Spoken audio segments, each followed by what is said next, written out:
আপনারা সবাই হয়তো শিল্পী আবির চৌধুরী ওনার নাচে শুনেছেন। উনি একজন বড় একজন শিল্পী, আমি একজন তার বড় একজন ফ্রেন্ড। তো আমি তারই একটি নাচে আপনাদেরকে শোনাবো ইনশাল্লাহ।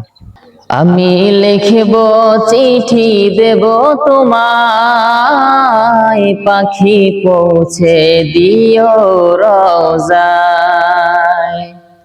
আমি লিখব চিঠি দেব তোমায়, পাখি পৌঁছে দিও রওজায়।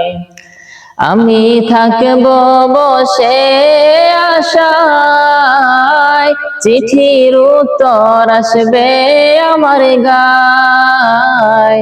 আমি থাকব বসে আশায়, চিঠির উত্তর আসবে আমার গায়। আমি লিখব চিঠি দেব তোমায়, পাখি পৌঁছে দিও রওজায়।